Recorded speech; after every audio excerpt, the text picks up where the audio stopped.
Hello guys, അനുവൻഡോർ സ്റ്റോറീസിന്റെ പുതിയൊരു വീഡിയോയിലേക്ക് എല്ലാവർക്കും സ്വാഗതം. ഈ വീഡിയോയിൽ നമ്മൾ വൺ പീസിന്റെ ചാപ്റ്റർ 1167ന്റെ മലയാളം എക്സ്പ്ലനേഷൻ ആണ് ചെയ്യാൻ പോകുന്നത്. പതിവ് പോലെ കഴിഞ്ഞ വീഡിയോയ്ക്ക് സൂപ്പർ താങ്ക്സ് ചെയ്തവരെ നമുക്ക് മെൻഷൻ ചെയ്യാം.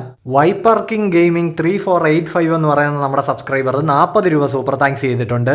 എന്റെ എക്സ്പ്ലനേഷൻ ബ്രോയ്ക്ക് ഒരുപാട് ഇഷ്ടപ്പെട്ടു എന്നറിഞ്ഞതിൽ വലിയ സന്തോഷമുണ്ട്. അതേപോലെ തന്നെ ഈ സപ്പോർട്ടിന് ഒരു വലിയ നന്ദി. അടുത്തതായിട്ട് അനു MTZ 2715 എന്ന് പറയുന്ന നമ്മുടെ സബ്സ്ക്രൈബർ 40 രൂപ സൂപ്പർ താങ്ക്സ് ചെയ്തിട്ടുണ്ട്. അനുർവിൻ bro, thanks a lot and love you too. നമ്മുടെ സ്ഥിരം സപ്പോർട്ടറായിട്ടുള്ള ഫുൾ ബോയ് 10 കഴിഞ്ഞ വീഡിയോയ്ക്ക് 40 രൂപ സൂപ്പർ താങ്ക്സ് ചെയ്തിട്ടുണ്ട്. ബ്രോ, നിങ്ങൾ വേറെ ലെവലാണ് ബ്രോ. ഈ സപ്പോർട്ടിനൊക്കെ എത്ര നന്ദി പറയണമെന്നറിയില്ല, എന്നാലും താങ്ക്സ് എ ലോട്ട്. പിന്നെ നമ്മുടെ സബ്സ്ക്രൈബർ ആയിട്ടുള്ള അൽതാഫ് മുഹമ്മദ് 100 രൂപ സൂപ്പർ താങ്ക്സ് ചെയ്തിട്ടുണ്ട്. ഗോഡ് വാലി ഇൻസിഡന്റിന്റെ ആ സിംഗിൾ വീഡിയോ ഇഷ്ടപ്പെട്ടു എന്നറിഞ്ഞതിൽ ഒരുപാട് സന്തോഷം. അതേപോലെ താങ്ക്സ് എ ലോട്ട് ബ്രോ.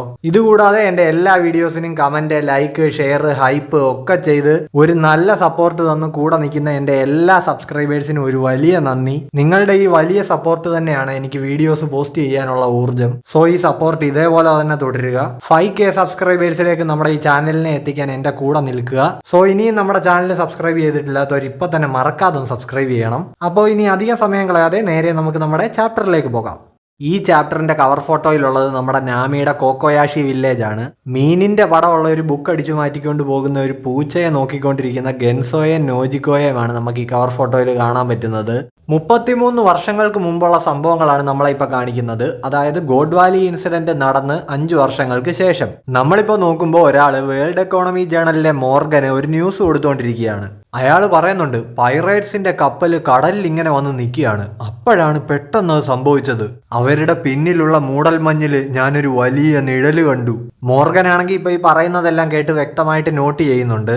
ഇനി നമ്മളെ കാണിക്കുന്നത് ഇമ്പൽ ഡൗൺ ആണ്. ഈ മോർഗനോട് ഇപ്പൊ ഇയാൾ പറഞ്ഞ ഈ പൈറേറ്റ്സ് അവർക്ക് നടന്ന ആ ഇൻസിഡന്റ് അവിടെയുള്ള പ്രിസണേഴ്സിനോട് എക്സ്പ്ലെയിൻ ചെയ്യുകയാണ്. ഈ പൈറേറ്റ് ഇപ്പൊ പറയുന്നുണ്ട്, ആ മഞ്ഞിനുള്ളിൽ നിന്ന് വന്ന രൂപം ഒരു വലിയ അറ്റാക്ക് തന്നെ ചെയ്തു.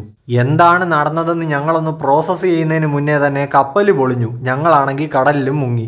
ഇപ്പോൾ ഈ കഥയെല്ലാം കേട്ടുകൊണ്ടിരിക്കുന്ന ബാക്കി തടവുകാർ പറയുന്നുണ്ട്, സീ കിങ്സിന്റെ പണിയായിരിക്കും.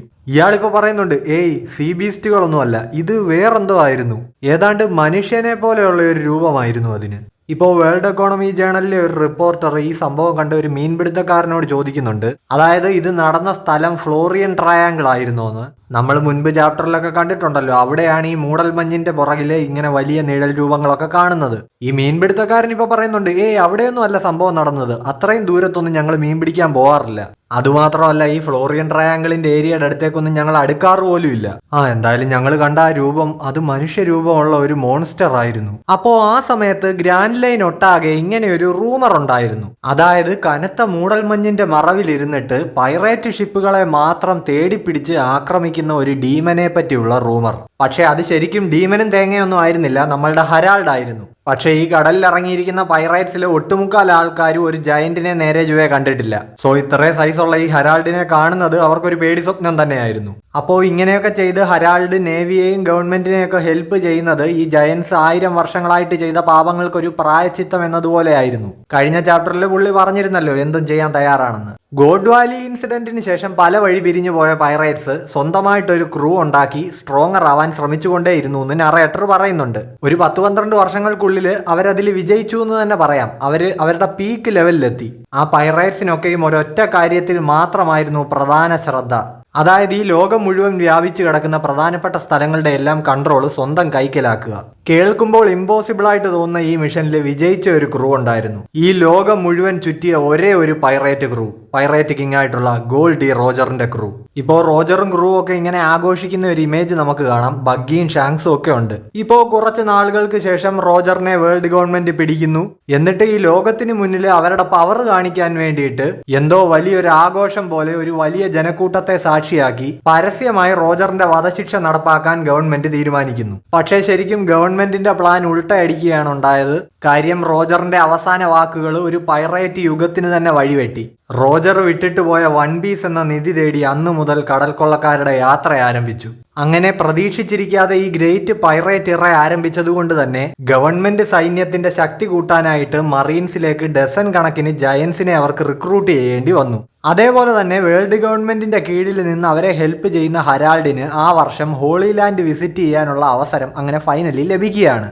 അവിടെ ഈ സെലസ്റ്റിയൽ ഡ്രാഗൺസ് പുള്ളിയെ കണ്ടിട്ട് സംസാരിക്കുന്നത് നമുക്കിപ്പോൾ കേൾക്കാം. ഇയാൾക്ക് എന്തൊരു വലിപ്പമാണ്, ഇയാൾ ഏൻഷ്യന്റ് ജയൻസിൽ പെട്ട ആളാണ്, എനിക്ക് ഇയാളെ എന്റെ അടിമയായിട്ട് വേണം എന്നൊക്കെ ഇവന്മാർ പറയുന്നുണ്ട്. ഇപ്പോൾ 5 എൽഡേഴ്സിന്റെ അടുത്ത് ഹരാൾഡ് ചെന്നിരിക്കുകയാണ്.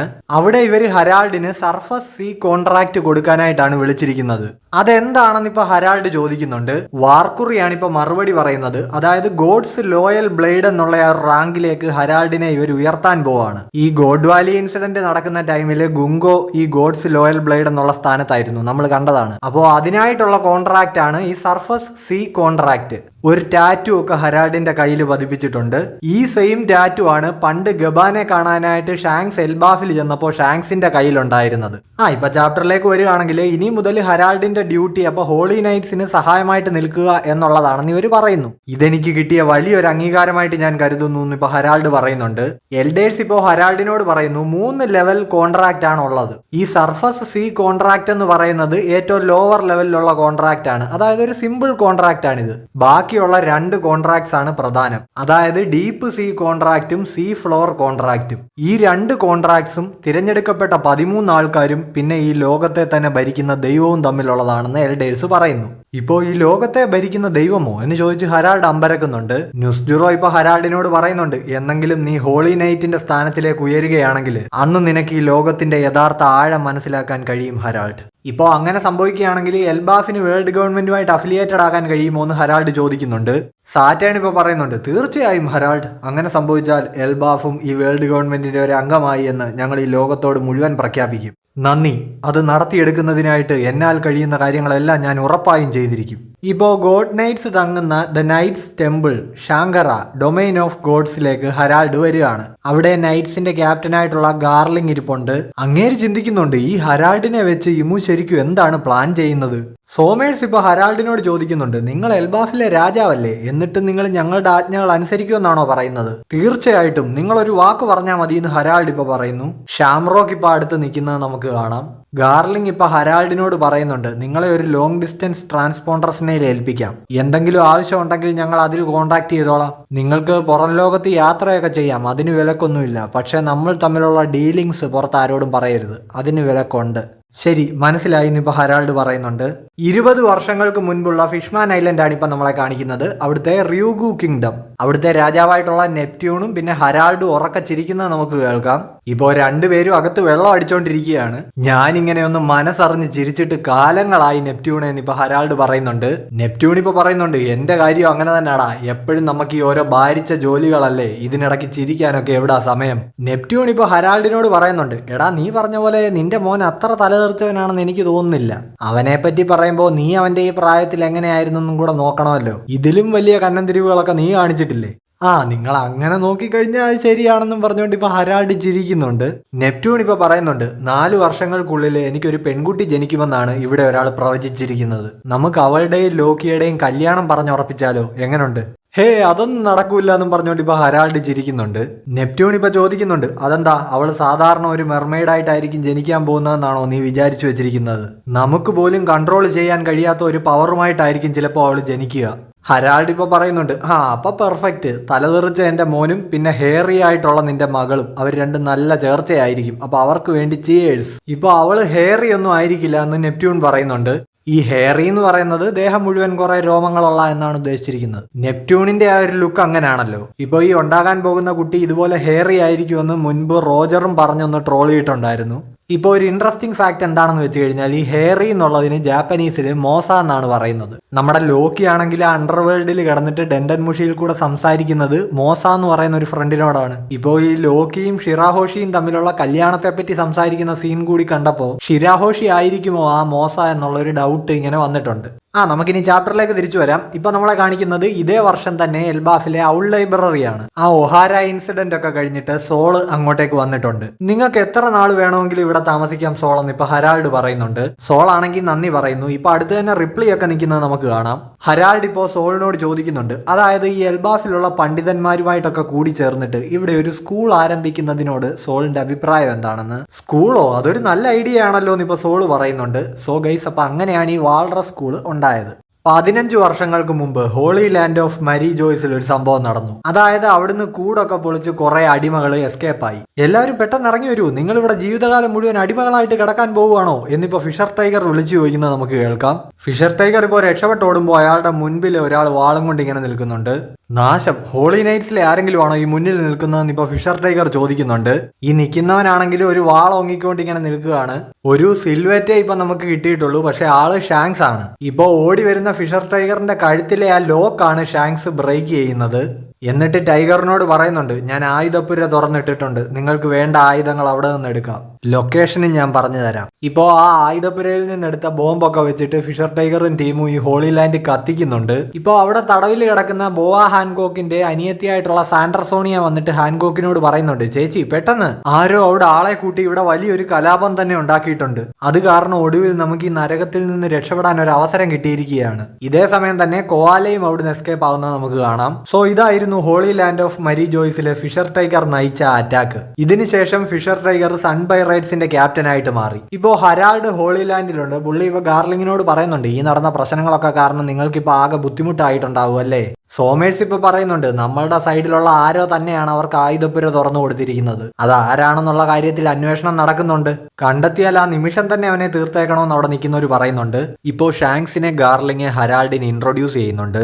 ഗാർലിങ് പറയുന്നുണ്ട്, ഇവൻ ഷാംറോക്കിന്റെ അനിയനാണ്. ചില പ്രത്യേക സാഹചര്യങ്ങൾ മൂലം കുഞ്ഞായിരിക്കുമ്പോൾ ഇവൻ ഞങ്ങളുടെ അടുത്ത് നിന്ന് സെപ്പറേറ്റ് ആയി പോയി. താഴെ തട്ടിലുള്ള മനുഷ്യരുടെ കൂടെയുള്ള ജീവിതം മടുത്തിട്ടാകണം ഇവനിപ്പോ ഞങ്ങളുടെ അടുത്തേക്ക് തന്നെ തിരിച്ചു വന്നു.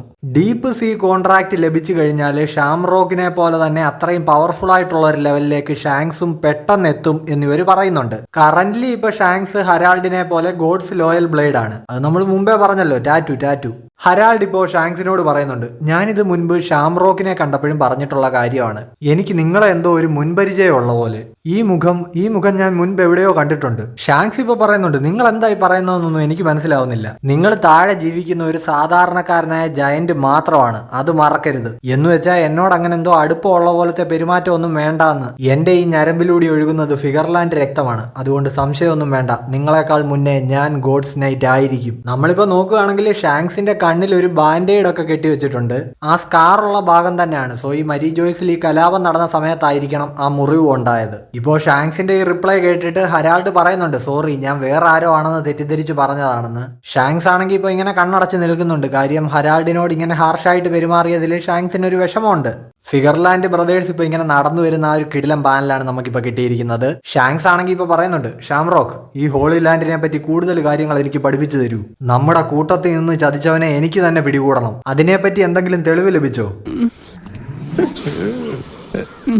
എടുത്തു ചാടി കാര്യങ്ങളൊന്നും ചെയ്യേണ്ട ആവശ്യമില്ല ഷാങ്സ്, നിന്റെ ഈ പരിക്കുകളൊക്കെ ആദ്യം ഒന്ന് മാറട്ടെ എന്ന് ഷാംറോക്ക് പറയുന്നുണ്ട്. സോ അപ്പോൾ ബ്ലാക്ക് ബിയർഡ് ഇവിടെ ഉണ്ടായിരുന്നിരിക്കുവോ? ബ്ലാക്ക് ബിയർഡ് കാരണമാണ് ഷാങ്സിന് മുഖത്ത് ആ സ്കാർ ഉണ്ടായതെന്നുള്ള കാര്യം 100% ഉറപ്പാണ്. സോ ആ ഫിഷർ ടൈഗർ ഇൻസിഡന്റിൽ വെച്ചാണ് ഇത് സംഭവിച്ചതെങ്കിൽ ആ ടൈമിൽ ബ്ലാക്ക് ബിയർഡും അപ്പോൾ ഇവിടെ ഉണ്ടാവണ്ടേ?